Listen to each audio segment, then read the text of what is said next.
Hello everyone, board बाबा में आप सभी का स्वागत है। हम हैं विकास गुप्ता और आप हैं हमारे प्यारे प्यारे विद्यार्थीगण। तो कृपया ध्यान दीजिए, जैसा कि प्रत्येक महीना आप लोग अपने offline classes climax coaching centre में मंथली एग्जाम देते हैं। प्रत्येक महीना एग्जाम होता है, तो अगस्त महीना का भी आप लोगों ने आज एग्जाम दिया है।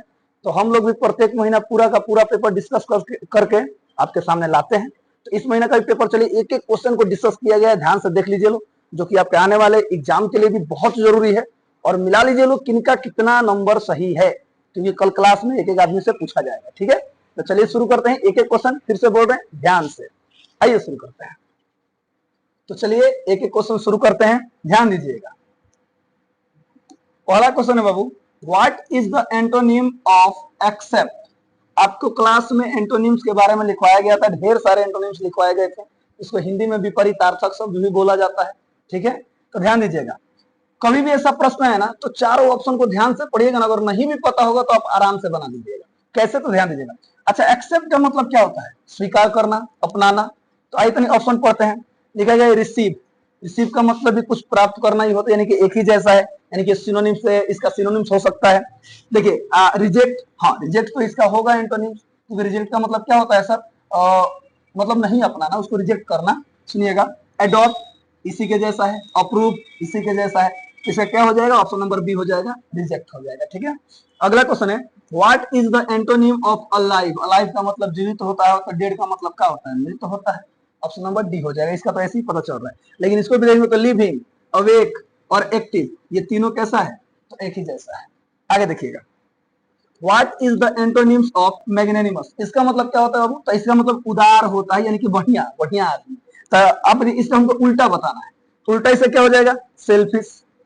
सेल्फिश मतलब क्या होता है? क्या होता है? आप स्वार्थी, स्वार्थी व्यक्ति। ऑप्शन नंबर ए हो जाएगा। ठीक है, आगे बढ़ते हैं। What is the antonym of beneficial, यानी लाभकारी। लाभकारी का उल्टा क्या होगा? तो हार्मफुल, हानिकारक हो जाएगा। ऑप्शन नंबर सी हो जाएगा। ठीक है, चलिए अगला है, what is the antonym of काम। ये क्या लगेगा सर? काम। लोग बोलते हैं ना काम डाउन, काम डाउन, वही वाला है काम। तो इसका मतलब क्या हो जाएगा? इसका मतलब शांत होता है। तो इसका ध्यान दीजिएगा, इसका भी मतलब क्या? शांत होगा, पीसफुल, वही है। हाँ, एजिटेड का मतलब होता है उत्तेजित, तो ऑप्शन नंबर सी हो जाएगा। ठीक है, अकुल का मतलब इतनी ठंड रखिए, ठंडा ठंडा होता है। ठीक है, यानी शांत ही होता है, कह सकते हैं। तो इसका ऑप्शन नंबर सी होगा, ध्यान दीजिएगा। ओके, चलिए हाँ, अब अगला क्वेश्चन वो किताब से शुरू होता है। एक एक क्वेश्चन ध्यान से देखते जाइए और बताते जाइए। Okay, when was doctor Zakir Hussain born, यानी डॉक्टर जाकिर हुसैन का जन्म कब हुआ था? तो आपको बताया गया था 1897, याद रखिएगा 1897। ऑप्शन नंबर बी हो जाएगा। अगला है, in which year did doctor Zakir Hussain die, यानी डॉक्टर जाकिर हुसैन का देहांत कब हुआ, यानी कब वो मरे? तो आपको बताया गया था कि 1967 में वो राष्ट्रपति बने थे, याद रखिए। और 2 साल बाद वो मर गए, यानी कि 1969 में। तो ऑप्शन नंबर सी हो जाएगा। अगला है, doctor Zakir Hussain became the president of India in, अभी बताया गया था 1967, याद रखिएगा। तो 1967, ऑप्शन नंबर बी हो जाएगा। Doctor Zakir Hussain pleased to the service of dash dash dash, कौन सी? द इंडियन वैल्यूज, यानी कि भारतीय गुणों को, भारतीय जो नीति है उसके गुण है, उसके क्या, उनके प्रति क्या करते हैं सर? उसकी सेवा के प्रति ये संकल्प लेते हैं, वचन देते हैं, वादा करते हैं। अगला देखिएगा, doctor Zakir Hussain wanted all Indians to do dash dash dash work, कैसा वर्क? तो silent and sincere work. Option number C हो जाएगा। अगला है, dash is the prime instrument, education is the prime instrument. आपको क्लास में बार बार बोला जाता है, प्राइम इंस्ट्रूमेंट आएगा तो आपको एजुकेशन का साथ जाना है। ठीक है, तो education is the prime instrument of national building. जी हाँ, आगे देखिए। अगला क्वेश्चन है, Radha Krishnan never lost his faith in the essential humanity of man. Option number B हो जाएगा। ठीक है, अगला है, doctor Zakir Hussain took the oath of loyalty to the कौन सी? The constitution of India. Option number A हो जाएगा। ठीक है, अगला है, doctor Zakir Hussain sees two aspects of work, एगो सोशल और एगो इंडिविजुअल, यानी कि वो सामाजिक और एगो आत्म यानी स्वयं पर काम करना। ठीक है, अगला देखिएगा, Indian civilisation is based on a belief in कौन सी? गॉड। भारतीय सभ्यता किस पे बिलीव करता है? तो गॉड यानी भगवान में। आगे देखिएगा, अगला है, western civilisation is based on a belief in godless society. Option number A हो जाएगा, गॉडलेस सोसाइटी। ठीक है, चलिए अगला क्वेश्चन है, our civilization, our culture and our swaraj depends upon, ध्यान दीजिएगा, our civilization, our culture and our swaraj depends upon, किस पर, तो self denial, option number D हो जाएगा। ठीक है, अगला है Gibbon is associated with Italy, option number A हो जाएगा। The people of Europe are inspired by dash dash dash and Roman writer, Greek यानी Greece and Rome, option number A यानी ग्रीक हो जाएगा इसका। अगला है wealth and luxuries do not make a man happy, ये आदमी को खुश नहीं रख सकती है, ऑप्शन नंबर सी। सबके बारे में आपको क्लास में एक्सप्लेनेशन के साथ बताया गया था। ठीक है सर, आगे देखिएगा, what is the modern civilisation, it is the worship of कौन चीज, what is the modern civilisation, it is the worship of कौन चीज, तो याद रखिएगा मटेरियल। मॉडर्न सिविलाइजेशन किसकी पूजा करता है, तो मटेरियल की पूजा करता है, यानी कि भौतिकवाद की पूजा करता है। चलिए, हाँ अब हिंदी के क्वेश्चन है, ध्यान दीजिएगा। सेब बेचने वाली लड़की की आयु कितनी थी, तो 7 से 8 साल की थी। तो ये मलियर जी का जो है डायरी, उसी में वो लिखे हैं, एक छोटी सी बच्ची होती है, नाजुक सी बच्ची होती है, उसके हाथ में उतना जोर नहीं होता है कि वो सेब के एगो फाक काट सके। कितना बढ़िया पाठ लिखे हैं। तो बोले 7-8 साल की लड़की थी। ठीक है, मलियर जी का मूल नाम क्या था, तो भरत जी श्रीवास्तव था, ऑप्शन नंबर बी हो जाएगा। बाल कृष्ण भट्ट किस युग के निबंधकार थे, किस युग के निबंधकार थे बाल कृष्ण भट्ट, याद रखिएगा भारतेंदु युग, ऑप्शन नंबर बी हो जाएगा। ठीक है, चलिए अगला है बाल कृष्ण भट्ट ने कौन सा मासिक पत्र निकाला था, कौन सा, हिंदी प्रदीप नामक मासिक पत्र उन्होंने निकाला था। अगला देखिएगा, लोहना सिंह की मृत्यु किसकी गोद में हुई थी, वजीरा सिंह की गोद में हुई थी, याद रखिएगा। चलिए अगला है चंद्रधर शर्मा गुलेरी किस युग के कहानीकार है, उसमें लिखा गया है कि ये द्विवेदी युग के कहानीकार है, ऑप्शन नंबर ए हो जाएगा। ठीक है, चलिए अगला क्वेश्चन है किस अस्पताल में दिनकर जी का निधन हुआ था, तो बिल्डिंग नर्सिंग होम में उनको लेकर गया था, तो ऑप्शन नंबर डी हो जाएगा, बिल्डिंग नर्सिंग होम। ठीक है, अगला क्वेश्चन है जयप्रकाश नारायण को किसका दलाल कहा गया था, तो अमेरिका का दलाल कहा गया था, ऑप्शन नंबर डी हो जाएगा। अगला है ब्रेन ऑफ बॉम्बे किसे कहा जाता था, तो उमाशंकर दीक्षित जी को कहा जाता था, ऑप्शन नंबर ए हो जाएगा। उर्वशी किनकी रचना है, तो हमारे रामधारी सिंह दिनकर जी की रचना है, राष्ट्र कवि रामधारी सिंह दिनकर जी की रचना है। अगला है तार सप्तक, बताया गया था तार सप्तक आएगा तो नाम याद रखिएगा सचिदानंद हीरानंद वात्स्यायन अज्ञेय जी, तो इसका ऑप्शन नंबर बी हो जाएगा। तार सप्तक के संपादक कौन है, तो हमारे अज्ञेय जी हैं। ठीक है, चलिए अगला क्वेश्चन है जयप्रकाश नारायण के बचपन का क्या नाम था, तो बाउल उनको लोग बोलते थे, ऑप्शन नंबर सी हो जाएगा। अगला है दिनकर जी का जन्म बिहार के किस जिले में हुआ था, तो बेगूसराय में हुआ था, ऑप्शन नंबर बी हो जाएगा, यानी कि रामधारी सिंह दिनकर जी का जन्म बिहार के बेगूसराय जिला में हुआ था, याद रखिएगा। अगला है महेश्वर की पत्नी का नाम क्या था, मालती था, याद रखिएगा मालती, ऑप्शन नंबर ए हो जाएगा, लालती टिक मत कर दिया। ठीक है, आगे देखिएगा लेखक कितने वर्षों के बाद मालती से मिलने आया था, तो लेखक बोलते हैं कि 4 वर्षों बाद वो मालती से मिलने के लिए गए थे, तो ऑप्शन नंबर बी हो जाएगा। अगला है महेश्वर कौन सा फल लेकर आए थे, आम लेकर आए थे अखबार में, तो ऑप्शन नंबर ए हो जाएगा। अगला है राजा हरि सिंह देव को गयासुद्दीन तुगलक का सामना कब करना पड़ा था, 1325 ईस्वी में करना पड़ा था, याद रखिएगा, ये ओ सदानीरा पाठ में लिखा गया है। चलिए अगला क्वेश्चन है बाबू 39 नंबर, पुंडलिक जी को निर्भीकता किससे, पुंडलिक जी ने निर्भीकता किससे सीखी थी, तो महात्मा गांधी जी से सीखी थी, ऑप्शन नंबर बी हो जाएगा। ठीक है, चलिए अगला है मठ के महंत ने गांधी जी को कहां शरण दी, तो एक महुए के पेड़ के नीचे शरण दी थी, याद रखिएगा, ऑप्शन नंबर डी हो जाएगा। ठीक है, तो इस प्रकार से हमारा वाला खत्म होता है। अब यदि की सतह के लिए कार्यफल हितना हितना हितना अपने संदीप सर से पढ़िए लो। ठीक है, तब तक के लिए हमारे तरफ से हंसते रहिए, मुस्कुराते रहिए, गाते रहिए, गुनगुनाते रहिए और हमेशा खुश रहिए। मिलते हैं क्लास में अगले वीडियो में, तब तक के लिए जय हिंद। क्वेश्चन नंबर 41 शुरू करते हैं। सवाल यहाँ पर यदि किसी सतह के लिए कार्यफलन 2 इलेक्ट्रॉन वोल्ट है, यानी फाई नॉट का मान कितना दिया है 2 इलेक्ट्रॉन वोल्ट, फिर बोले आपतित प्रकाश की ऊर्जा यानी एनर्जी का मान कितना दिया है 3 इलेक्ट्रॉन वोल्ट, तो पूछा गया उत्सर्जित इलेक्ट्रॉन का अधिकतम गतिज ऊर्जा कितनी होगी।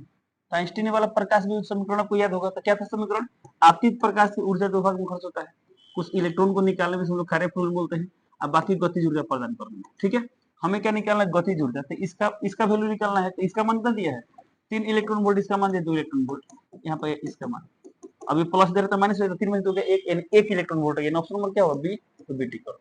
ओके, चलिए अगला क्वेश्चन देखते हैं। डी ब्रोगली तरंगदैर्ध्य लैम्डा बराबर, तो लैम्डा बराबर फॉर्मूला क्या होता है, तो लैम्डा इज इक्वल टू होता है h by p, जहां p संवेग होता है, p को हम लिख सकते हैं mv, क्या लिख सकते हैं mv। अब देखते हैं ऑप्शन में क्या दिया है, ऑप्शन ए दिया है h by mv, और नहीं दिया, ऑप्शन नंबर ए हुआ था, टिक कर दो। अगला क्वेश्चन, एक बिंदु आवेश Q बराबर 2 नैनो कूलम, ध्यान देंगे Q यानी आवेश, आवेश का मान कितना दिया है 2 नैनो कूलम दिया है, ठीक है।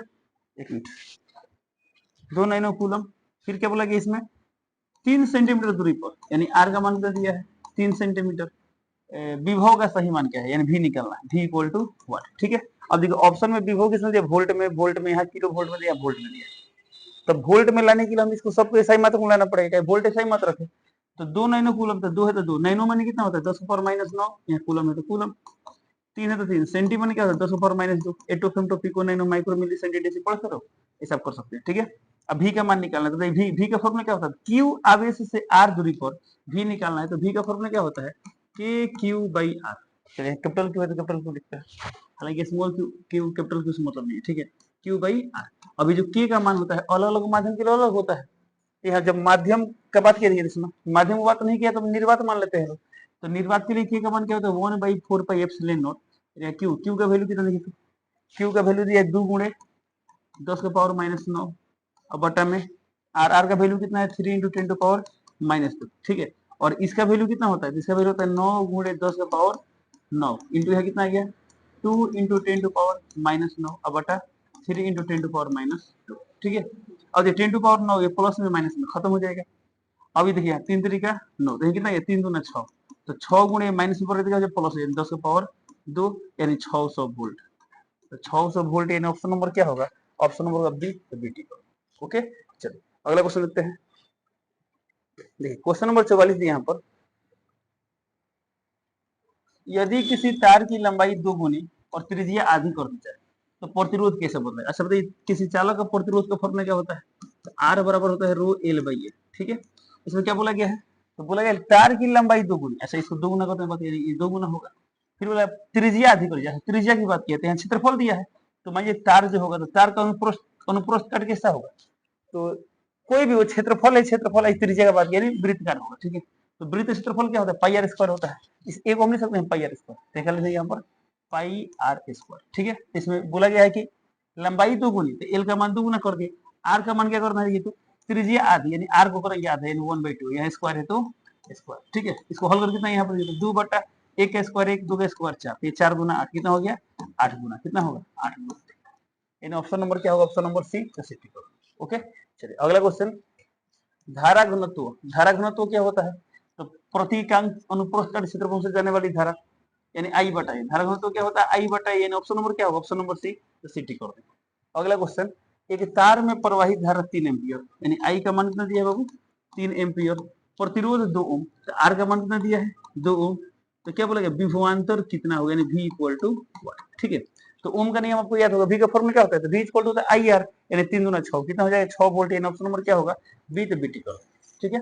अगला क्वेश्चन, पृथ्वी के ध्रुवीय क्षेत्रों पर चुंबकीय क्षेत्र की दिशा कैसी होगी। अच्छा ये मान लीजिए पृथ्वी है, ठीक है, ये वाला मान लीजिए ध्रुव है, ये नॉर्थ पोल, ये क्या है साउथ पोल है, तो यहाँ पर चुंबकीय क्षेत्र क्या होता है ठीक बाहर की ओर होता है, तो यहाँ पर बोले चुंबकीय क्षेत्र किधर रही है, तो यहाँ क्षैतिज है, तो क्षैतिज से कितना कोण बना है 90 डिग्री बना है। हम पढ़े भी थे लोग ध्रुव पर नमन कोण कितना होता है 90 डिग्री होता है, नमन कोण क्या होता है क्षैतिज के साथ चुंबकीय क्षेत्र का कोण, परिणामी चुंबकीय क्षेत्र का कोण। तो ध्रुव पर क्या होता है, तो ध्रुव पर लंबवत होता है, और यही मान लीजिए बोलता है विषुवतीय रेखा पर या भूमध्य रेखा पर, तो यहाँ पर चुंबकीय क्षेत्र किधर होता है समांतर होता है, क्या होता है समांतर। तो यहाँ क्या बोला गया ध्रुवीय क्षेत्रों पर चुंबकीय क्षेत्र की दिशा कैसी होती है, ऑप्शन ए समानांतर विधि है, लंबवत तो लंबवत, ऑप्शन नंबर क्या होगा बी, तो बी टिक कर देंगे। अगला क्वेश्चन, चलिए क्वेश्चन नंबर 48 सवाल दिया यहाँ पर,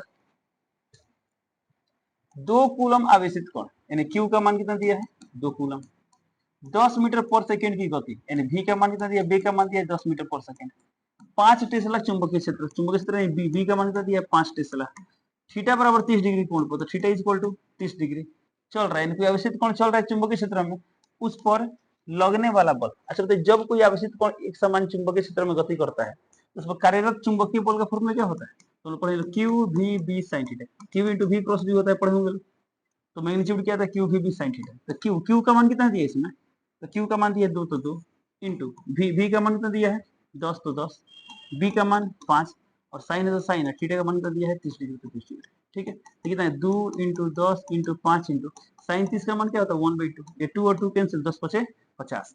तो बॉल है तो बॉल का मात्रक न्यूटन होता है, तो 50 न्यूटन, यानी ऑप्शन नंबर क्या होगा? ऑप्शन नंबर होगा ए, तो 80 करोड़। ओके, अगला क्वेश्चन देखते हैं। अगला क्वेश्चन दिया यहाँ पर, किसी परमाणु में इलेक्ट्रॉन का चुंबकीय गुण। अच्छा, परमाणु में इलेक्ट्रॉन, तो मतलब परमाणु में क्या होता है? नाभिक, नाभिक के चारों इलेक्ट्रॉन घूमता है, तो हमारे यहाँ पे एक इलेक्ट्रॉन है जिस तरह घूम रहा है। तो क्या निकलना है इसका? चुंबकीय गुण निकलना है। ठीक है, तो चुंबकीय गुण म्यू निकलना है। चलिए यहाँ पर निकाल दीजिए। अब बताइए हमें म्यू निकलना है। ठीक है, अब बताइए किसके टर्म में निकलना है? तो ईवीआर। अच्छा, ईवीआर दिया है, कहीं एम भी दिया है। ठीक है, तो ईवीआर के रूप में निकलना है। ई क्या होता है? इलेक्ट्रॉन का बेस। ठीक है, वी क्या है? इसका बेग, इसका बेग मानते हैं वी है। आर, आर क्या है? इसका त्रिज्या, त्रिज्या क्या है? आर। ठीक है, इसके वृत्तकार पथ की त्रिज्या। अब म्यू निकालना है, तो म्यू का स्टैंडर्ड फॉर्मूला क्या होता है? तो हम पढ़े चलो, म्यू क्या होता है? आई ए। क्या होता है? आई ए, जहाँ आई विद्युत धारा, आई क्या क्षेत्रफल है, ये लूप का क्षेत्रफल। ओके, अब आई यानी धारा, केस में धारा दिया नहीं दिया, तो आई का फॉर्मूला क्या होता है? Q by T. तो लिख देंगे क्यू बाई टी। ए माने क्षेत्रफल, केस देखिए ऑप्शन में क्षेत्रफल टर्म है नहीं ना है, तो इसका क्षेत्रफल क्या हो? जब त्रिज्या आती है तो पाई आर स्क्वायर, तो लीजिए पाई आर स्क्वायर, और सिंपलीफाई करते हैं। क्यू माने क्या है? आवेश। तो इलेक्ट्रॉन का आवेश क्या होता है? इलेक्ट्रॉन का आवेश ई होता है, तो ई लिख देंगे। किस, देखिए ऑप्शन में ई दिया है, इसका वैल्यू आपको याद होगा 1.6 × 10⁻⁻1 कूलम होता है, तो ई आ गया। अब बटा में टी। अब देखिए ऑप्शन में कहीं टी दिया नहीं दिया है, एनेबल टर्म एलिमिनेट करना है, तो टी आपको हटाना है। सर समय का नहीं लगा सकते। अब देखिए कोई चीज है जो भी वेग से गति कर रहा है, भी चाल से गति कर रहा है, और ये त्रिज्या दिया, हमें समय निकालना। तो एक हम जो समय निकाल भिड़ते हैं, तो समय का फॉर्मूला होता है क्या? तो समय का फॉर्मूला होता है दूरी बटा चाल। समय का फॉर्मूला क्या होता है? दूरी बटा चाल। ओके, अब देखिए दूरी, तो दूरी क्या होगा? ये पूरा परिधि होगा, पूरा परिधि यानी 2 पाई आर। अब बटा में चाल, चाल कितना दिया है? भी, तो लिख देंगे भी। तो कितना यहाँ पर? तो टी का मान कितना गया? टी, ये समय यानी टी, टी का मान कितना गया? 2 पाई आर बटा भी। ठीक है, और इंटू है कितना है? पाई आर स्क्वायर। ओके, अब ये पाई से पाई कैंसिल, आर से स्क्वायर कैंसिल, ये भी ऊपर आएगा, तो कितना है आपको? ई भी आर बटा में 2। टी होता है चुंबकीय गुण का फॉर्मूला। देखते हैं कहां पर दिया है, तो ई भी आर, यहाँ पर 2 नहीं दिया। एक मिनट, यहाँ पर ई बाई 2m दिया है, यहाँ ई भी आर बाई 2m दिया है, एम भी आर बाई 2। एक मिनट, यदि मान लेते हैं इसको एम वाला टर्म बदलते क्या होगा? तो ई भी, इसको हम ऐसा लिख सकते हैं, ई एम भी आर बटा 2m। क्यों ऐसा किया सर? तो पड़े तो एम भी आर क्या होता है? एल होता है, इसलिए लिख सकते हैं ई इंटू एल बाई 2। अब देखिए तो ये भी मैच नहीं कर रहा है, इसका मतलब क्या हुआ? अच्छा, इसलिए थोड़ा सोचिए, ई भी आर से कुछ ना कुछ तो यूनिट होगा ना, इसका यूनिट क्या है? हालांकि इसमें सभी ऑप्शन क्या है? गलत है, सभी गलत है। तो ई भी आर इसमें बाई 2 नहीं है, ये तो होगा नहीं, ये भी नहीं होगा, क्योंकि बट्टा में हमारा मात्रक मैच नहीं करेगा, इसका भी मात्रक मैच नहीं करेगा, इसका भी मात्रक निकाले तो मैच नहीं करेगा। यानी इन चारों में यदि देखें तो सभी ऑप्शन गलत है, सभी तो कौन टिक करे? तो आप डायमेंशनली चेक कर सकते हैं लोग। तो इसका जो डायमेंशन फॉर्मूला होगा, यानी ऐसा यूनिट होगा, वही इसका होगा, यानी ऑप्शन नंबर 80 करेंगे। बट इसमें क्या है? इसमें सभी के सभी ऑप्शन गलत है, सबके सब ऑप्शन क्या है? ये सभी ऑप्शन गलत है। ठीक है, इसका करेक्ट आंसर क्या होगा? ई भी आर बाई 2 होगा। ठीक है, चलिए आगे बढ़ते हैं। अगला क्वेश्चन दिया यहाँ पर, देखिए क्वेश्चन नंबर 50 दिया है, इलेक्ट्रॉन की गति को दर्शाने वाली तरंग किस प्रकार की होती है? ओके, चलिए, तो इलेक्ट्रॉन की गति दर्शाने वाली तरंग क्या होता है? डी ब्रोगली तरंग होता है। तो ऑप्शन ए दिया है यांत्रिक तरंग, बी दिया है विद्युत चुंबकीय, सीधे डी ब्रोगली तरंग, यानी ऑप्शन नंबर क्या होता है? सी करो। अगला क्वेश्चन, फोटोन का संवेग किसके बराबर होता है? अच्छा, संवेग का बात किया। ठीक है, अब ऑप्शन में एनर्जी वाला टर्म दिया है, एक काम करते हैं, एनर्जी वाला टर्म दिया है, अतः एनर्जी से शुरू करते हैं, और इसमें क्या बोला गया? संवेग का भी बात किया। ठीक है, अच्छा, तो ई का फॉर्मूला क्या होता है? फोटोन का एनर्जी का फॉर्मूला एच न्यू होता है। ओके, अब एच है तो एच, ठीक है, और यहाँ क्या दिया गया है? अच्छा ठीक है, संवेग का बात कोई बात, न्यू, न्यू का फॉर्मूला क्या होता है? C by lambda, H C by lambda. अब लेमडा और संवेग रिलेटेड होता है, पढ़े थे लोग, तो लेमडा का फॉर्मूला क्या होता है? लेमडा का formula H by P, yes, lambda को हम निकाल सकते हैं एच बाई पी। यहाँ देखिए एच है तो एच, सी है सी, अब बट्टा में लेमडा, लेमडा को हम निकाल सकते हैं एच, अब बट्टा में पी, ये एच और एच कैंसिल, पी ऊपर आएगा तो क्या हो जाएगा? सीपी हो जाएगा। तो सीपी यानी ऑप्शन नंबर क्या होगा?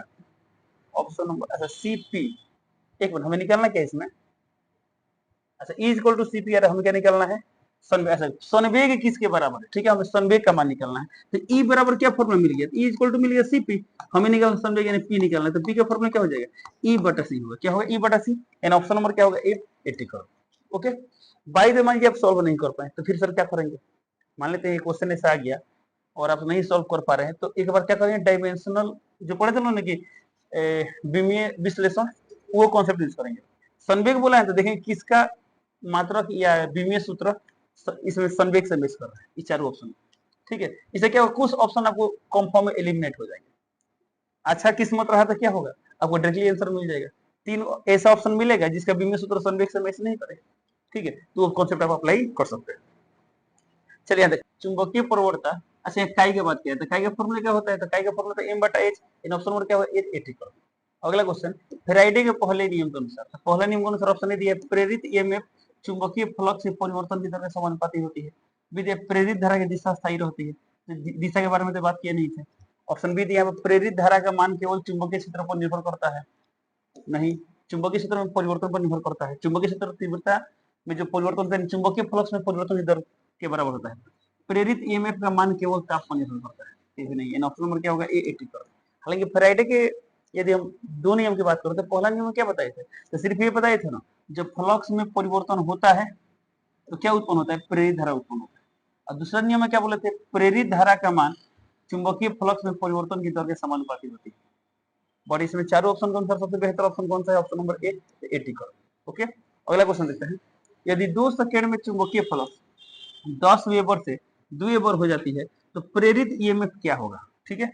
अब चलिए तो बताइए प्रेरित ईएमएफ निकालना है तो फ्लक्स में परिवर्तन की दर के बराबर होता है, तो फ्लक्स में परिवर्तन कितना हो जाएगा, 8 वेबर। यदि चिन्ह के साथ ले चले तो निगेटिव, तो माइनस माइनस प्लस हो जाएगा, हालांकि ऑप्शन सब मतलब है, तो कितना आएगा, परिवर्तन कितना हो रहा है, इसमें परिवर्तन हो रहा है 8, अब बटा समय, समय कितना लग रहा है, तो 2 सेकंड, तो 2 यानी कितना गया 4 वोल्ट। इन ऑप्शन नंबर क्या होगा, बी, तो बीटी कर दें। अगला क्वेश्चन, लेंज का नियम किस सिद्धांत का उदाहरण है। ऑप्शन नंबर ए ऊर्जा संरक्षण, बी ऊर्जा व्यय, सी द्रव्यमान संरक्षण, डी आवेश संरक्षण। तो क्या होगा इसका आंसर, इसका ऑप्शन नंबर होगा ए ऊर्जा संरक्षण, ठीक है। याद कीजिए हम लोग पढ़े थे तो इसी से रिलेटेड कुछ याद है, मतलब किस संरक्षण पर आधारित है, ऐसा 2 क्वेश्चन और है। एक है किरचॉफ का जो संधि नियम है किस पर आधारित है, तो आवेश संरक्षण पर आधारित है। किरचॉफ का लूप नियम वो भी ऊर्जा संरक्षण पर आधारित है, और लेंज का भी नियम किस पर आधारित है, ऊर्जा संरक्षण पर आधारित। अगला क्वेश्चन, यदि प्रत्यवर्ती धारा का अधिकतम मान 10 एम्पियर है तो आरएमएस मान क्या होगा। अच्छा अधिकतम मान मान शिखर मान की बात कर रहे हैं, तो आई नोट का मान दिया है 10 एम्पियर, तो बोला आरएमएस मान यानी प्रत्यवर्ती धारा का वर्ग माध्यम मूल मान क्या होगा, ठीक है। तो आई आरएमएस का फॉर्मूला आपको याद होगा, क्या होता है, आई नोट बाई √2 होता है, ठीक है। तो ऑप्शन में देखिए क्या दिया है, अच्छा इसके फॉर्म में दिया है, इसको हमेशा लिख सकते हैं 0.707 इंटू आई नोट, तो हो जाएगा 0.707 इंटू आई नोट, आई नोट का मान कितना दिया है 10, तो कितना हो जाएगा 7.07, यानी ऑप्शन नंबर क्या होगा बी, तो बी टिक कर दें। अगला क्वेश्चन, आरएलसी श्रेणिक परिपथ में अनुनाद के समय समग्र प्रतिबाधा क्या होगा, यानी समग्र प्रतिबाधा रिजल्ट इन जेड की बात कर रहे हैं, ठीक है। तो जेड क्या होगा, तो ऑप्शन ए दिया अधिकतम, बी दिया न्यूनतम, सी दिया अनुपयुक्त, डी दिया शून्य। तो इसका आंसर क्या होगा, ऑप्शन नंबर बी न्यूनतम। अनुनाद की स्थिति में क्या होता है, अनुनाद की स्थिति में क्या होता है, एक्सी और एक्सएल बराबर होता है, और हम जानते हैं जेड का फॉर्मूला क्या होता है, जेड इक्वल टू होता है √r² प्लस एक्सी माइनस एक्सएल या एक्सएल माइनस एक्सएल ले सकते हैं तो यहाँ स्क्वायर। जब ये दोनों बराबर थे जीरो तो जीरो हो जाएगा, यानी कम होगा। तो जब ये ओवरऑल ये कम तो ये पूरा रिजल्ट क्या होगा, आर के बराबर होगा, जेड क्या होगा, सिर्फ प्रतिरोध के बराबर होगा, ठीक है। तो न्यूनतम होता है, इन ऑप्शन नंबर क्या होगा बी, तो बी टिक। चलिए अगला क्वेश्चन देखते हैं लोग, क्वेश्चन नंबर 58।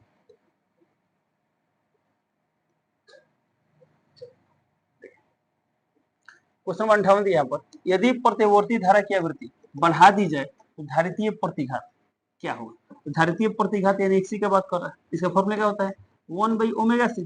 किसकी बात कर रहा है इसमें, आवृत्ति बढ़ाने की बात कर, सर इसमें आवृत्ति वाला टर्म है नहीं, तो कोणीय आवृत्ति है, तो चेंज करता है आवृत्ति के रूप में, तो क्या होता है न्यू इक्वल टू क्या होता है ω/2π, ω/2π, तो ω इक्वल टू क्या होता है 2π न्यू हो जाएगा, इसमें ऐसा लिख सकते हैं 1/2π न्यू इंटू सी, जहाँ न्यू क्या है आवृत्ति है, तो क्या बोला इसमें आवृत्ति बढ़ा दी जाए। अच्छा यानी इसको बढ़ाने की बात करते, जब आवृत्ति बढ़ाएंगे तो नीचे वाला टर्म बढ़ेगा, तो ये एक्सी का मान क्या होगा, ये घटेगा, तो घटेगा, यानी ऑप्शन नंबर क्या होगा, ऑप्शन नंबर होगा ए 80 करोड़। अगला क्वेश्चन, विद्युत चुंबकीय तरंगे किस माध्यम में सबसे तेज गति से संचारित होती है। ऑप्शन ए ठोस, बी द्रव, सी गैस, डी निर्वात। ऑप्शन नंबर क्या होगा डी, डी करोड़। अगला क्वेश्चन, विद्युत चुंबकीय तरंगों में विद्युत और चुंबकीय क्षेत्र किस स्थिति में रहते हैं। ऑप्शन ए समान दिशा, बी लंबवत, तो हम लोग पढ़े थे लंबवत होते हैं, ऑप्शन नंबर क्या होगा बी, बी करोड़। ओके, अगला क्वेश्चन, क्रिस्टलीय ठोसों में, अच्छा यहाँ से केमिस्ट्री का क्वेश्चन आ गया, ठीक है। क्रिस्टलीय ठोसों में कौन सा दोष उनके घनत्व को घटाता है। ऑप्शन ए फ्रेंकल दोष, नहीं, फ्रेंकल दोष में क्या होता है, अपरिवर्तित रहता है घनत्व। बी दिया शॉर्टकी दोष, जी बिल्कुल शॉर्टकी दोष में घटता है। सी दिया वैकेंसी दोष, एक मिनट, डी इंटरस्टिशियल दोष यानी अंतरकाशी दोष, तो इसमें बढ़ता है, इसमें अपरिवर्तित रहता है, शॉर्टकी में घटता है, और वैकेंसी में भी क्या होता है घटता है।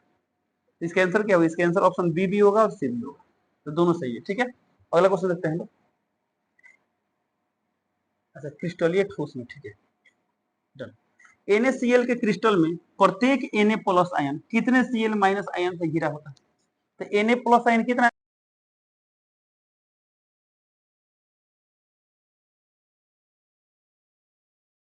अभी आवाज आवाज थोड़ा चला गया था। ठीक है, चलिए फिर देखते हैं क्वेश्चन नंबर 62 नंबर का दिया यहाँ पर। NaCl क्रिस्टल में प्रत्येक Na प्लस आयन कितने Cl माइनस आयन से घिरा होता है? ठीक है, तो हम पढ़े चलो NaCl में Na और Cl दोनों का कोऑर्डिनेशन नंबर सेम होता है, कितना होता है? 6 होता है, यानी Na plus ion 6 Cl minus से घिरा होता है और Cl minus 6 Na plus ion से घिरा होता है। ठीक है, इसका आंसर क्या है? ऑप्शन नंबर सी, तो सी टिक करो। अगला क्वेश्चन, कांच किस प्रकार का ठोस है? ऑप्शन ए क्रिस्टलीय ठोस, बी बहुलक, सी अक्रिस्टलीय, डी आयनिक। इसका आंसर क्या होगा? ऑप्शन नंबर सी अक्रिस्टलीय ठोस। कांच क्या होता है? क्रिस्टलीय ठोस होता है। अगला क्वेश्चन, निम्नलिखित में कौन ऑक्साइड अणु चुंबकीय है? ऑप्शन ए दिया CO2, बी दिया ClO2, सी दिया SO2, डी दिया SiO2। ठीक है, तो देख रहे हैं, देखिए CO2, SO2 और SiO2 इनमें सम संख्या में इलेक्ट्रॉन है और इसमें क्या है? विषम संख्या में इलेक्ट्रॉन है, तो इसमें अजुग्मित इलेक्ट्रॉन मिल सकते हैं। ऑप्शन नंबर क्या होगा? बी, तो बी टिक कर दो। ठीक है, अगला क्वेश्चन, सामान्य जल का हिमांक क्या है? तो सामान्य जल का हिमांक क्या होता है? 0 डिग्री सेल्सियस होता है, तो ऑप्शन ए दिया 0 डिग्री सेल्सियस। ठीक है, एक मिनट, अच्छा केल्विन में ना 273 केल्विन होता है, बट यहाँ सेल्सियस में ये तो नहीं होगा। ऑप्शन नंबर क्या होगा? ए, टिक कर दो। अगला देखते हैं, निम्न में से किस विलयन का क्वथनांक सर्वाधिक होगा? ऑप्शन ए दिया 1% ग्लूकोज, तो बताइए ग्लूकोज के लिए 1 टॉप गुणांक क्या होता है? 1 होता है, यानी इसका ना ही संयोजन होगा ना ही वियोजन होगा। सुक्रोज के लिए भी क्या होता है? 1 होता है। NaCl, तो जब NaCl का यदि 100% वियोजन हो जाए तो I का मान क्या होता है? 2 होता है, और CaCl2 का क्या होता है? I का मान होता है 3 होता है। तो I का मान ज्यादा तो क्वथनांक उन्नयन ज्यादा और संख्यक गुणधर्म ज्यादा हो जाएगा। ठीक है, तो अब कोई भी संख्यक गुणधर्म हो वो क्या होगा? ज्यादा होगा, किसका? CaCl2 का। ऑप्शन नंबर क्या होगा? डी, तो डी टिक।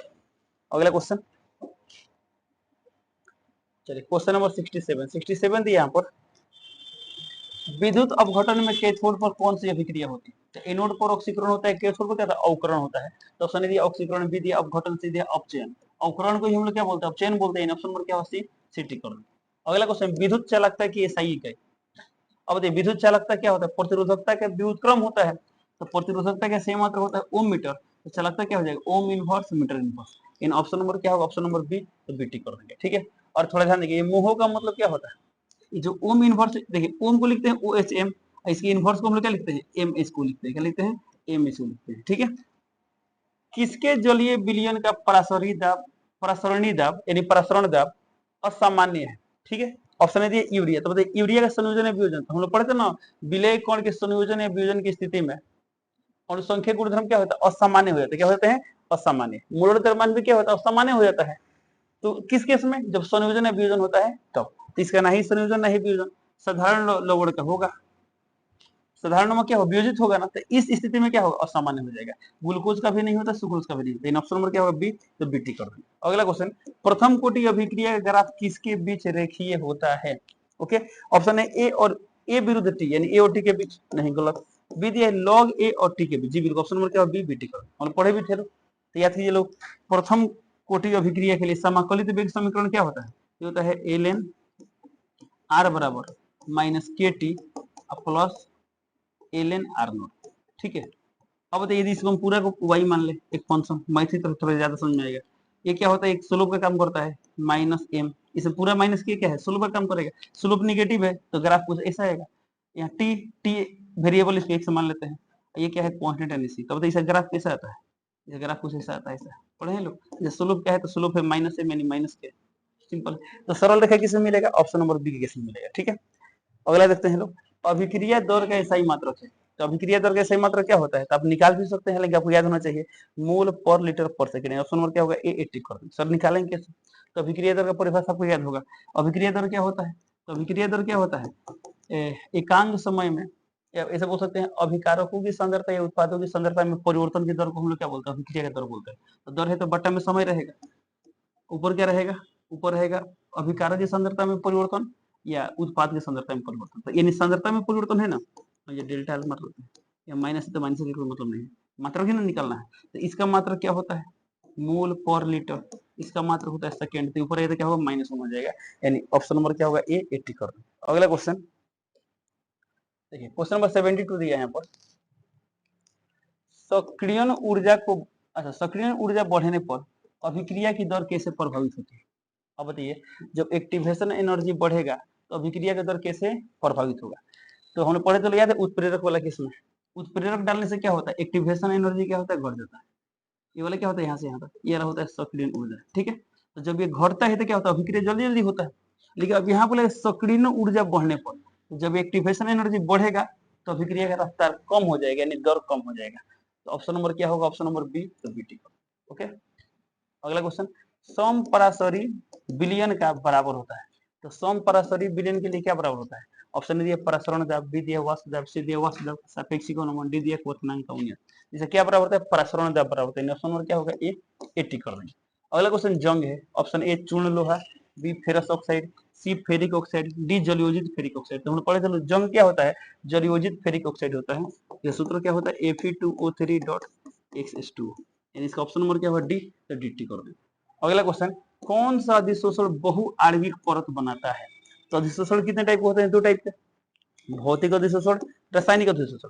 तो भौतिक वाला क्या करता है, बहुआण्विक परत बनाता है, रासायनिक वाला एकल परत बनाता है। इसका ऑप्शन नंबर क्या होगा, ए।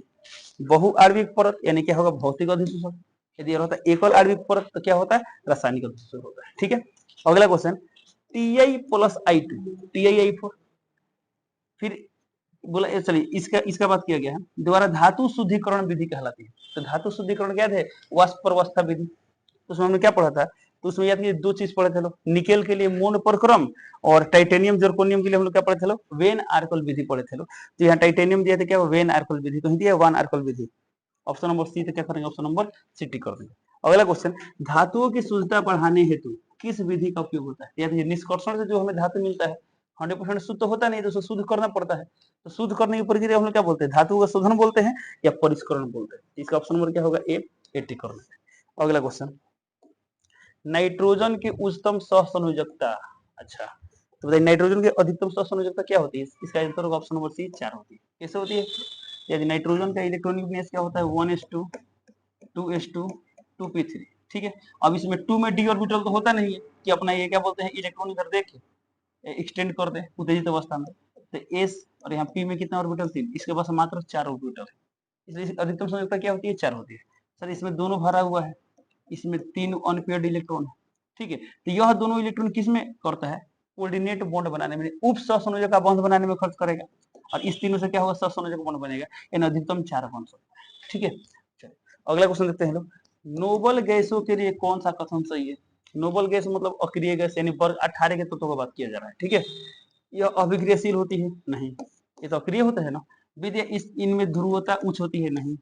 सी दिया है, इनमें पूर्णतः भरे हुए ऑर्बिटल होते हैं, जी बिल्कुल, इनमें ऑर्बिटल क्या होते हैं, पूरा भरे होते हैं। ऑप्शन नंबर क्या होगा, सी, तो सी टिक कर दो। अगला क्वेश्चन, निम्न में से कौन सा अनुसंख्यक गुण नहीं है? अच्छा ऑप्शन ए वाष्प दाब। अच्छा अनुसंख्यक गुण क्या क्या होता है? तो वाष्प दाब का अपेक्षिक अवनमन, क्वथनांक का उन्नयन, हिमांक का अवनमन, परासरण दाब। अब यहाँ लिखा है वाष्प दाब, तो वाष्प दाब नहीं होता, वाष्प दाब का अपेक्षिक अवनमन होता है, बट चारों ऑप्शन पर टिक करेंगे। बी दिया हिमांक का अनुमान, जी बिल्कुल ये तो होता है। सी दिया परासरणी दाब, ये भी होता है। क्वथनांक का उन्नयन भी होता है। इसका ऑप्शन नंबर क्या होगा, अनुसंख्यक गुणधर्म नहीं है, तो ऑप्शन नंबर ए होगा। क्यों, कि वाष्प दाब अनुसंख्यक गुण नहीं है, वाष्प दाब का अपेक्षिक अवनमन क्या है, अनुसंख्यक गुण है, ठीक है। चलिए तो इस तरह क्या होगा, केमिस्ट्री क्वेश्चन कंप्लीट। चल देखते हैं मैथ है क्वेश्चन नंबर 1। क्वेश्चन नंबर 1 यहाँ पर के क्रॉस के, तो के क्रॉस के क्या होता है, जीरो वेक्टर होता है, ऑप्शन नंबर क्या होगा, ए 80 कर देंगे। क्यों होता है, कि दोनों सेम वेक्टर है, दोनों के बीच कोण कितना होगा, 0 डिग्री, और क्रॉस प्रोडक्ट में आता है sin थीटा, तो sin 0 का मान क्या होता है, 0, इसलिए 0 हो जाएगा, ठीक है। चलो अगला क्वेश्चन देखते हैं लोग, के डॉट आई, तो के डॉट आई क्या होगा, यहाँ पर कोण 90 डिग्री बनता है, और डॉट प्रोडक्ट में आता है cos, cos 90 का मान 0, ऑप्शन नंबर क्या होगा, ए 80 कर देंगे। अगला क्वेश्चन, क्वेश्चन नंबर 3 यहाँ पर vector A, vector B and vector C will be coplanar. अब देखिए कोप्लेनर कब होंगे, कंडीशन क्या होता है, किसी एक वेक्टर का बाकी दो वेक्टर क्रॉस प्रोडक्ट के साथ जो डॉट प्रोडक्ट हो 0 हो जाए। जैसे देखिए ए डॉट बी डॉट, गलत हो गया, ए डॉट बी क्रॉस सी, तो ए डॉट बी क्रॉस सी जब 0 होगा तो ए बी सी क्या होंगे, कोप्लेनर होंगे, ऑप्शन नंबर क्या होगा, बी, बी टिक कर देंगे। अगला क्वेश्चन, द टू वेक्टर्स इतना एंड इतना are, option number A parallel. तो पैरेलल कब होता है, जब डायरेक्शन रेशियो क्या हो, समानुपाती हो। देखिए यहाँ a1/2 निकालते हैं तो 2/3 आएगा, b1/b2 कितना आएगा, 5/-2, क्या दोनों बराबर नहीं, नहीं पैरेलल वाला कंडीशन खत्म। परपेंडिकुलर, परपेंडिकुलर कब होता है, जब a1 a2 plus B1 B2 अब प्लस C1 C2 कितना हो जाए 0 हो जाए, क्या हो जाए 0। चलिए निकालते हैं, यहाँ A1 का मान कितना है 2, A2 का मान कितना है 3, प्लस B1 का मान 5, B2 का मान -2, C1 का मान 1, C2 का मान कितना है 4। देखिए कितना गया 6, अब प्लस माइनस माइनस 10, अब प्लस 4, तो 6 4 10 -10 0। यानी ऑप्शन नंबर क्या होगा बी, तो बी टिक कर देंगे। अगला क्वेश्चन देखते हैं। क्वेश्चन नंबर 5 दिया यहाँ पर, द टू वेक्टर्स इतना एंड इतना आर। अच्छा ये भी वही टाइप का क्वेश्चन है, वही क्वेश्चन क्या है, एक मिनट। अच्छा यही क्वेश्चन 2 बार हो गया कि ना। अच्छा कोई बात, चलिए क्वेश्चन नंबर 6 देखते हैं। क्वेश्चन नंबर 6 दिया यहाँ पर, if vector A plus vector B plus C बराबर 0, मैग्नीट्यूड ऑफ ए बराबर 3, मैग्नीट्यूड ऑफ बी बराबर 4 एंड मैग्नीट्यूड ऑफ सी बराबर 5, then A dot B plus B dot C plus C dot A क्या होगा। Okay, अब देखिए हमें निकालना है A dot B, B dot C, C dot A. ये कैसे निकलेगा, तो अब बताइए यहाँ पर vector A plus vector B plus vector C दिया है, तो vector A plus vector B plus vector C बराबर दिया है 0 वेक्टर, यदि हम इसका स्क्वायर करें तो ये क्या होगा 0 डॉट 0 हो जाएगा, 0 डॉट 0 कितना आएगा 0 आएगा। इस स्क्वायर का मतलब क्या होगा, इसको हमेशा लिख सकते हैं vector A plus vector B plus vector C dot product with vector A plus vector B plus vector C. ठीक है, और याद कीजिए बात पढ़े थे लोग, डॉट प्रोडक्ट को हम ए डॉट बी लिखे या बी डॉट ए लिखे, दोनों का मतलब एक होता है, दोनों का मान क्या होता है बराबर होता है, बट क्रॉस प्रोडक्ट में ऐसा नहीं होता है। तब इंडिविजुअल 1 बाई 1 सॉल्व कर लीजिए, ऐसा भी हम लोग क्लास में सॉल्व किए थे।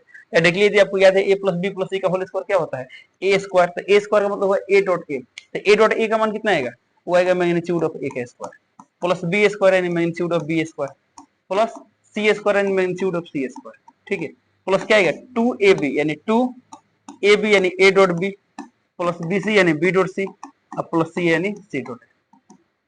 इक्वेशन पता क्या आता है, एक आता है ए डॉट बी, एक आता है बी डॉट ए, तो A dot B B dot A बराबर होगा, इसलिए हम क्या लिख सकते हैं 2ab लिख सकते हैं। और इस सब का मान कितना दिया है, सब का मान दिया है 0, तो लिख देंगे 0।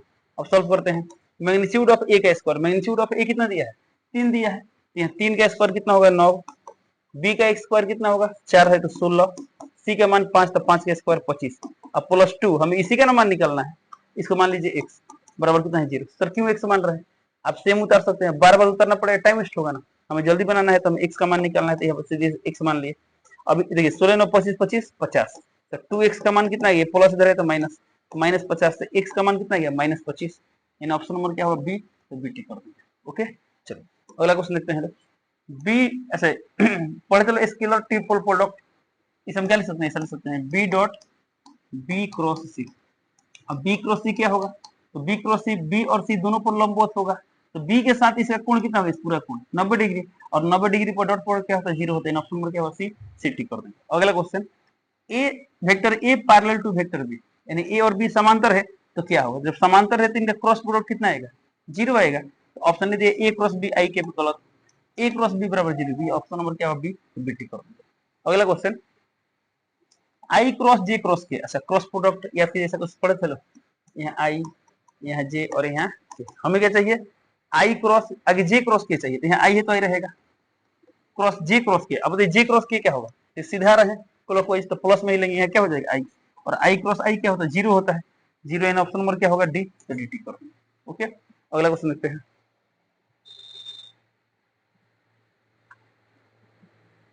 चलिए क्वेश्चन नंबर 10 दिया यहाँ पर, the direction cosines of x axis, x axis का निकालना है ना, तो एक्स को होगा बाकी सब 0 होगा, यानी 1 0 0, ऑप्शन नंबर क्या होगा बी, बी टी कर देंगे। अगला question, if the direction cosines of two lines are L1 M1 N1 and L2 M2 N2, then the cosine, cosine यानी cos of the angle between them, यानी आपको निकालना है cos थीटा, जहां theta क्या है दोनों के बीच कोण है, तो cos थीटा फॉर्मूला क्या होता है L1 L2 plus M1 M2 plus N1 N2, इन ऑप्शन नंबर क्या होगा, ऑप्शन नंबर सी, तो सी टी कर देंगे। ओके अगला क्वेश्चन देखते हैं हम लोग, क्वेश्चन नंबर 12 दिया है, ध्यान देंगे, magnitude of 2i cap cap या वेक्टर बात की 2i vector minus 3j vector plus k vector, इसका मैग्नीट्यूड निकालना तो क्या होगा, ऑन द रूट 2 का स्क्वायर क्या होगा 4, माइनस 3 का स्क्वायर क्या आएगा 9, अब प्लस 1 का स्क्वायर हुआ तो 9 4 13 14, रूट 14 देना, ऑप्शन नंबर क्या होगा बी, तो बी टी कर देंगे।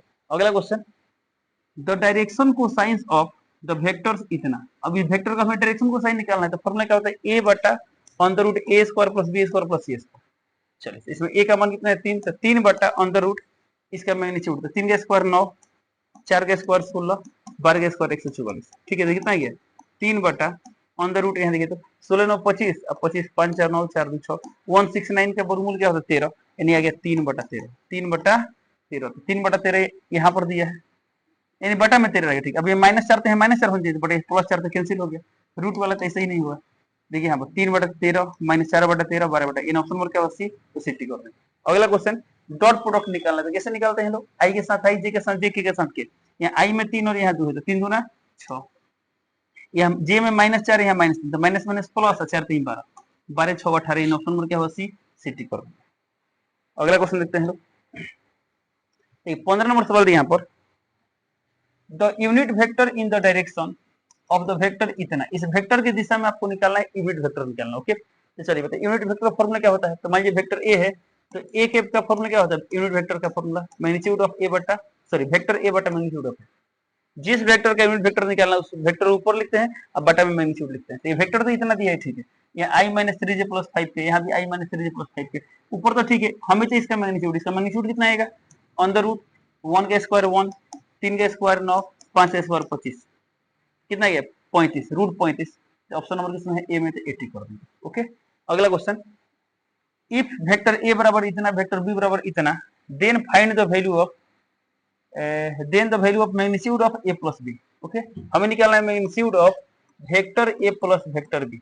अब ये निकालना, ये कब निकलेगा, जब हमें ये पता हो vector A plus vector B, हम क्या निकालेंगे यहाँ पर, vector A plus vector B निकालेंगे, ठीक है। वेक्टर ए का मान कितना दिया है इसमें, -i है, और यहाँ -2i है, तो कितना हो जाएगा -3i, यहाँ पर -2j, और यहाँ -3j, ये कितना हो जाएगा -5j, यहाँ -4 वहां नहीं, तो यहाँ -4 है, ठीक है। अब इसका मैग्नीट्यूड निकालना, क्या निकालना मैग्नीट्यूड, कितना है 3 का स्क्वायर 9, 5 का स्क्वायर 25, 4 का स्क्वायर 16, और 16 9 25 25 25 50, इसको मिसाल सकते हैं 25 गुणे 2, 25 का वर्गमूल 5 है, 5 रूट 2, यानी ऑप्शन नंबर क्या होगा, ऑप्शन नंबर डी, dt कर दो, ओके। अगला क्वेश्चन देखते हैं लोग, क्वेश्चन नंबर 17, 17 क्या दिया है, 11 आई के क्रॉस 9, 11 9 99, अब आई क्रॉस जे क्या होता है बताइए, ऐसे देखिए तो आई जे के, आई जे सही यानी के प्लस में ही होगा, तो 99 के, यानी ऑप्शन नंबर क्या होगा डी, डी टी कर देंगे, okay.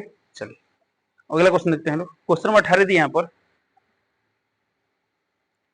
The direction cosines of the line having direction ratio 1 to 3, अच्छा डायरेक्शन रेशियो दिया है 1 to 3, हमें क्या निकालना है, डायरेक्शन कोसाइन निकालना है, तो फॉर्मूला क्या होता है, a बटा on the root a square plus b square plus c square, तो 1 का स्क्वायर 1, 2 का स्क्वायर 4, 3 का स्क्वायर 9, ये कितना आ गया 1 बटा ऑन द रूट 9 4 13 14, रूट 14, तो बटा में रूट 14 होगा, ये देखिए ऑप्शन नंबर सी में 1 बटा रूट 14, फिर 2 है तो 2 बटा रूट 14, फिर 3 बटा रूट 14, ऑप्शन नंबर क्या होगा सी, तो सी टिक कर देंगे।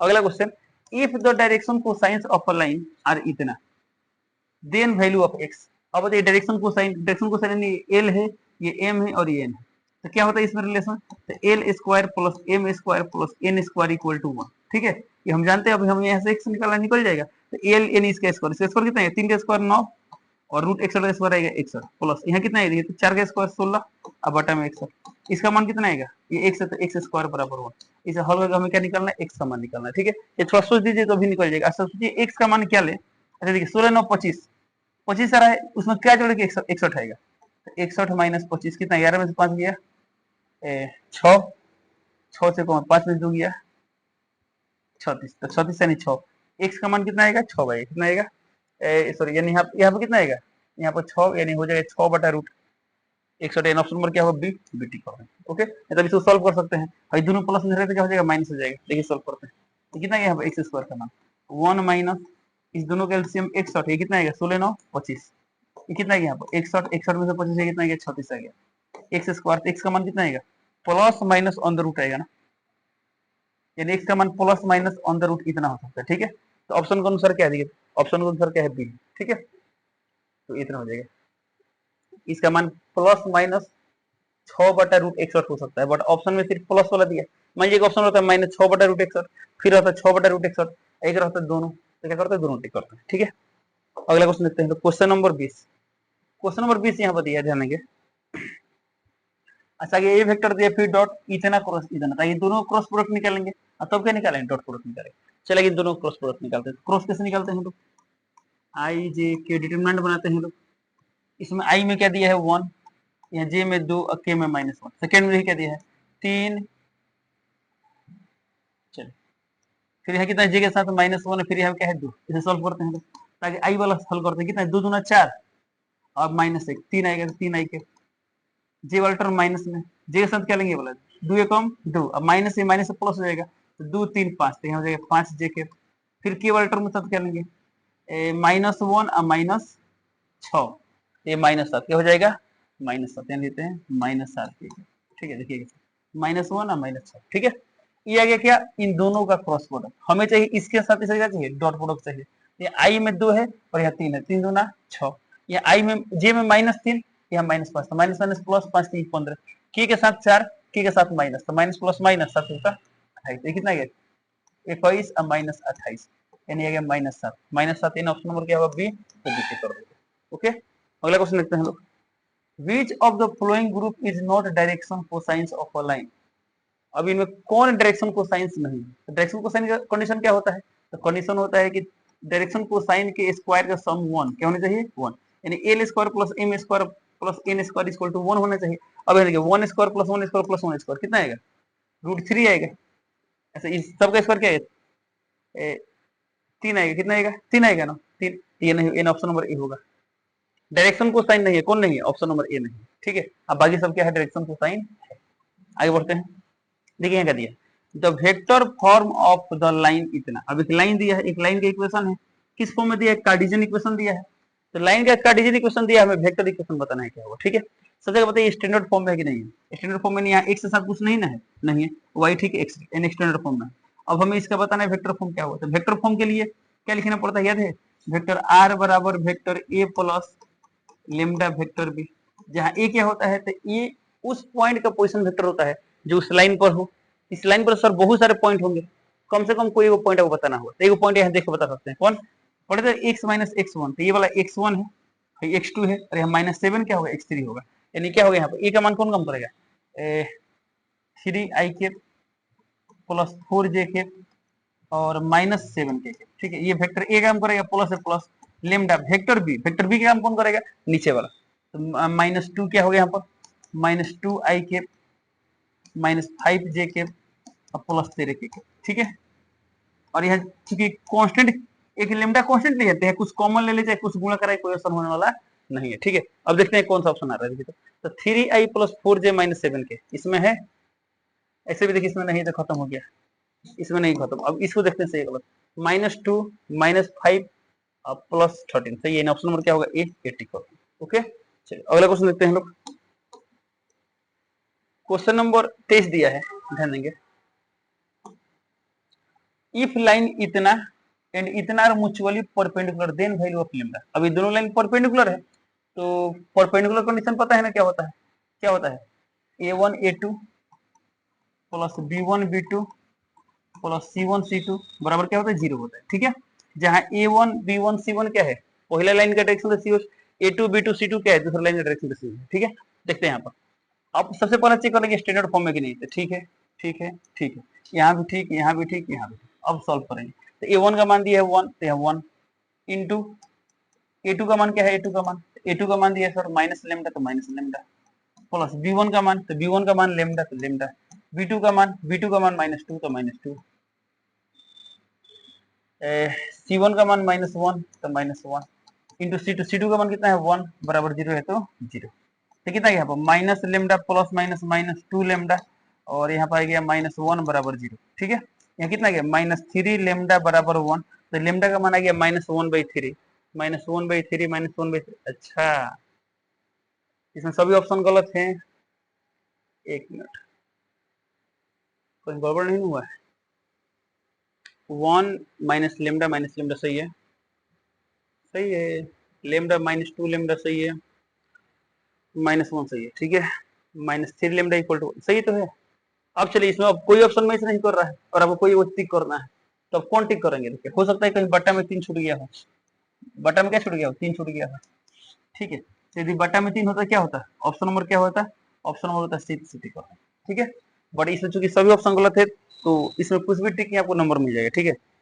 बट यदि टिक करना ही था तो क्या टिक करता है ऑप्शन नंबर सी टिक करता है।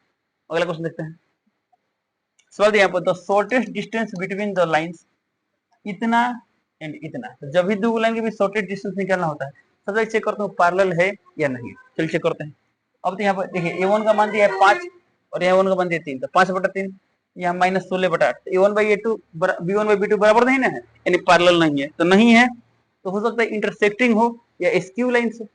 अब क्या है, कोई अब डिस्टेंस निकाले, डिस्टेंस का मान 0 आता है तो इंटरसेक्टिंग, बट ऑप्शन में 0 तो है नहीं, यानी कुछ ना कुछ तो डिस्टेंस निकलेगा ना। निकालते हैं, तो याद रखिए डिस्टेंस का फॉर्मूला क्या पढ़ते हैं, तो डी का फॉर्मूला क्या होता है, मोड में क्यों लेते क्या है, वो डिस्टेंस पॉजिटिव चाहिए, ठीक है। यहाँ क्या होता है vector A2 minus vector A1, हालांकि आप यहाँ A1 माइनस A2 भी लिख सकते हैं, कोई दिक्कत वाला बात नहीं, कहीं मोड लग चुका है देखिए। और यहाँ क्या होता है cross dot B1 cross B2, अब बटा में इसी का मैग्नीट्यूड लेते हैं B1 क्रॉस B2। ऐसा क्यों होता है तो हम क्लास में पढ़ते हैं, ठीक है। अब इसको सॉल्व करना और आंसर लाना है, ठीक है। एक काम करते हैं, इसमें जो जो रिक्वायरमेंट है निकाल लेते हैं। तो हमें तो ये चाहिए B1 क्रॉस B2, अब फिर वेक्टर भी चाहिए मैग्नीट्यूड भी चाहिए, ठीक है। चलिए काम करते हैं, ये दोनों निकालते हैं। क्वेश्चन नंबर 1, क्वेश्चन नंबर 24 यहाँ पर है, ठीक है।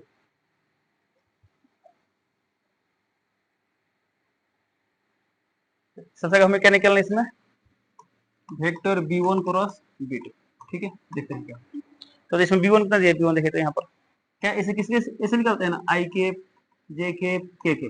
पहला वेक्टर में देखिए क्या दिया यहाँ पर 5 - 16 और 7, यहाँ क्या लिख देंगे यहाँ पर 5 और -16 निकाल देंगे यहाँ पर 7। फिर यहाँ क्या दिया है 3, यहाँ पर लिखा है 8 और यहाँ पर लिखा है -5, ठीक है। अब जो सॉल्व करते हैं तो कितना है यहाँ पर आगे 7 क्या लेंगे बोला, तो कितना है 16 × 5 = 80 और माइनस कितना 7 8 है 56, ये आगे आई के जे वाला टर्म माइनस में लेते हैं, जे के साथ कितना है, जे के साथ -25 और -21, ठीक है। जे के पा गया। अब फिर यहाँ के साथ क्या लेंगे, के साथ ए वाला लेंगे, कितना गया यहाँ पर 8 × 5 = 40 और माइनस, तो माइनस माइनस प्लस 48, ये कितना गया यहाँ पर के पा गया। तो ये कितना गया यहाँ पर, यहाँ पर जाएगा आपका 10 में 6 गया 4, 7 में से 5 गया 2, 24 आई के माइनस माइनस प्लस 5 1 6 2 2 4 46 जे के, सही है, सही है। अब प्लस यहाँ कितना हो जाएगा यहाँ पर, तो यहाँ पर जाएगा कितना 8 और 4 4 8 88 के, ठीक है। दिया गया वेक्टर, अब हम इसका निकालना मैग्नीट्यूड, तो अब यहाँ निकालेंगे B1 क्रॉस B2, ठीक है। तो मैग्नीट्यूड कैसे निकलता है, अंडर रूट इतना स्क्वायर प्लस इतना प्लस इतना स्क्वायर करेंगे ना, बट ध्यान नहीं, जब भी मैग्नीट्यूड निकालना हो ना एक काम कीजिएगा लोग, जैसे कुछ कॉमन ले सकते हैं, कॉमन ले लीजिएगा, इससे क्या फायदा होगा, स्क्वायर लेने में थोड़ा दिक्कत नहीं होगा। तो बताइए इसमें क्या कॉमन ले सकते हैं, देखिए क्या कॉमन ले सकते हैं इसमें, 4 तो कॉमन होगा नहीं, चल देखते हैं, दो कॉमन लेते हैं, कितना कोई खास फायदा नहीं होगा, फिर देखते हैं 12 आई के प्लस कितना हो जाएगा 2 दूना 4 23, 23 जे के प्लस कितना गया 44 के, ठीक है। सर इससे क्या फायदा हुआ, तो इससे फायदा क्या होगा बता रहे हैं। अब हमें निकालना है B1 क्रॉस B2 का मैग्नीट्यूड, मैग्नीट्यूड निकालना है, तो ये तो 2 तो मैग्नीट्यूड रहेगा और इसका मैग्नीट्यूड क्या होगा, तो अंडर रूट 12 का स्क्वायर 144, 23 का स्क्वायर कितना यहाँ पर 2 अंडर रूट 2609, ठीक है। चलिए देखते हैं इसका वर्गमूल कितना आता है,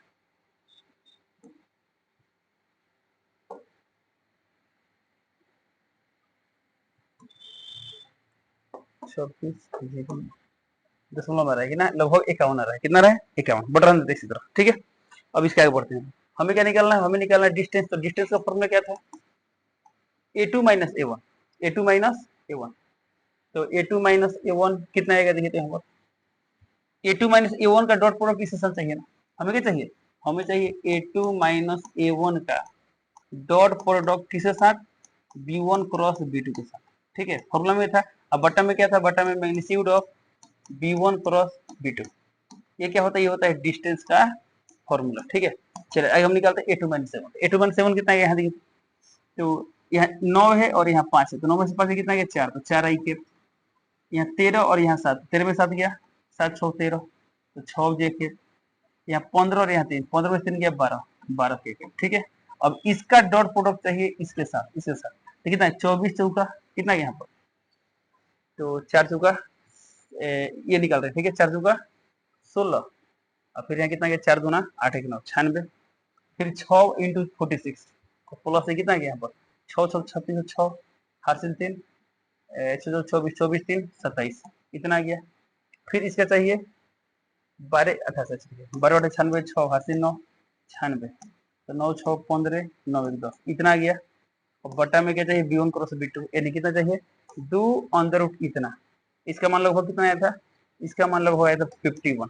ठीक है, ये कितना जाएगा यहाँ पर, यहाँ पर 6 6 12 12 5 16 6 हार 3 1 7 1 8 8 16 17 के 7 हार 3 1 2 2 4 कितना गया, बटन कितना गया यहाँ पर 2 गुणे 51।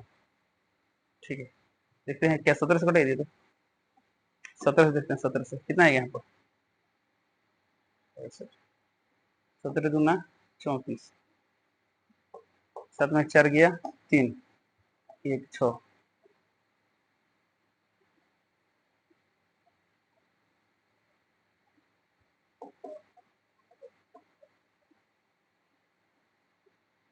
17 8 136, यानी कितना गया 17 28 है, 17 3 51। ठीक है, यानी 28, ये कितना गया 14 14 बटा 3 है, कितना गया 14 बटा 3, कोई दिया 14 बटा 3, एक मिनट इसमें बटा 3 हो गया, यानी इसका आंसर क्या होगा, हालांकि प्रोसेस पता है ना भी तो सॉल्व कर सकते हैं। ठीक है, हम ऑप्शन नंबर सी टिक करके आगे बढ़ रहे हैं। चलो अगला सवाल देखते हैं, क्वेश्चन नंबर, चलो अगला क्वेश्चन देखते हैं, क्वेश्चन नंबर 25। सवाल देखिए यहाँ पर, सवाल दिया यहाँ पर, एक मिनट, सवाल दिया the direction cosine of vector 3i। इसका डायरेक्शन कोसाइन क्या होगा, तो डायरेक्शन कोसाइन में ऑब्वियसली बात है कि इसका यूनिट वेक्टर लेना होगा, यानी 1 आएगा, तो 1 का 0 का 0, यानी ऑप्शन नंबर क्या होगा, ऑप्शन नंबर बी, तो बीटी कर देंगे। ठीक है, ये रहता डायरेक्शन रेशियो, तो क्या आंसर होता है, ऑप्शन नंबर ए होता है। ठीक है, बट डायरेक्शन कोसाइन पूछा है तो ये होगा। Let the vectors A and B be such that magnitude of A बराबर 3 एंड मैग्नीट्यूड ऑफ बी बराबर रूट 2 बटा 3, तो A cross B, then A cross B is a unit vector. ठीक है, ध्यान नहीं कर दिया, ए और बी क्या है, दो वेक्टर है, किस प्रकार, तो ए का मैग्नीट्यूड 3 है और बी का मैग्नीट्यूड रूट 2 बटा 3 है, और ए क्रॉस बी यूनिट वेक्टर है यदि ए और बी के बीच कोण है, तो हमें बताना है ए और बी के बीच कितना कोण होगा ताकि ए क्रॉस बी क्या बन जाए, यूनिट वेक्टर बन जाए। ठीक है, इस क्वेश्चन के सिचुएशन के अनुसार क्या बोला गया है, तो बोला गया magnitude of A cross B होना चाहिए 1, तभी ना होगा यूनिट वेक्टर। तो A cross B unit vector कब होगा, थीटा का मान क्या होता है कि यूनिट वेक्टर बन जाए। इसका फॉर्मूला क्या है, फॉर्मूला होता है magnitude of A into magnitude of B sine theta बराबर 1। ठीक है, अब इसमें क्या दिया मैग्नीट्यूड ऑफ ए का मान, तो ए का मैग्नीट्यूड दिया है 3, अब बी का इतना दिया है, तो 3 गुणे बी का दिया है रूट 2 बटा 3 साइन थीटा है, तो साइन थीटा बराबर 1 है, तो 1 3 3 खत्म, रूट 2 इधर आएगा, तो साइन थीटा का मान आएगा 1/√2। साइन कितना का मान 1/√2 होता है, 45 डिग्री का होता है, यानी π/4 ऑप्शन नंबर क्या हो बी, तो बीटी करो। ओके, चलिए अगला क्वेश्चन देखते हैं लोग। अगला क्वेश्चन दिया यहाँ पर, let vector a and b be two unit vectors and theta is the angle between them। okay, a और b दो यूनिट वेक्टर है, यूनिट वेक्टर मैंने क्या हुआ, इसका भी मैग्नीट्यूड 1 और इसका भी मैग्नीट्यूड कितना दिया है, 1 दिया है। ठीक है, तो और इसमें बोला गया है कि उनके बीच से कोण थीटा थीटा है, then a plus b is unit vector. अब बताना है कि a प्लस b भी क्या होना चाहिए, यूनिट वेक्टर, यानी इसमें बोला गया इसका भी मैग्नीट्यूड क्या होना चाहिए 1, ये 1 कब होगा, तभी क्या निकालना है, इसमें कोण निकालना है, थीटा का मान क्या होगा ताकि ए भी यूनिट वेक्टर बी भी यूनिट वेक्टर और ए प्लस बी भी क्या हो यूनिट वेक्टर, तो हमें थीटा निकालना है, सिंपल सी बात है। बताइए magnitude of A plus B का फॉर्मूला क्या होता है, इसका तो वैल्यू आ गया 1 क्वेश्चन के अनुसार। अब इसका फॉर्मूला क्या होता है, इसका फॉर्मूला होता है मैग्नीट्यूड ऑफ ए का स्क्वायर, तो मैग्नीट्यूड ऑफ ए का स्क्वायर, इसको सीधे हम ए लिख दें, A plus B square plus 2ab cos theta, वैसे पढ़ोगे। ठीक है, अब बराबर 1 है तो 1। अब ए का मान क्या होता है, ये यूनिट वेक्टर है तो इसका मान 1 होगा, तो 1 का स्क्वायर 1, बी का यानी 1 का स्क्वायर 1 और प्लस 2 1 1 1 हो गया, cos थीटा है तो cos थीटा बराबर 1 है तो 1, है 1 1 कैंसिल, है 1 प्लस में रहता माइनस में आ जाएगा, तो 2 cos थीटा इक्वल टू कितना आ गया -1, तो cos theta equal to -1/2, cos कितना का मान -1/2 होता है, ये तो कम हम सेकंड कोऑर्डिनेट में आएगा, तो सेकंड में क्या ले बताइए, तो ऐसे cos 1/2 किसका होता है, 60 का होता है, तो 160 गया, कितना गया 120, बताइए cos 120 डिग्री का मान क्या होता है, जो हमेशा लिख सकते हैं cos 180 degree minus 60 degree, second में तो क्या होगा माइनस cos 60 डिग्री, cos 60 का मान क्या होता है 1/2, यानी इसका आंसर क्या होगा 120 डिग्री, ऑप्शन नंबर क्या होगा, 120 को रेडियन बदले कितना आएगा 2π/3, 60 60 गुना 120, ऑप्शन नंबर क्या होगा डी, तो dt करो। ओके, चलिए अगला क्वेश्चन देखते हैं लोग, लास्ट के 2 सवाल है ध्यान देंगे।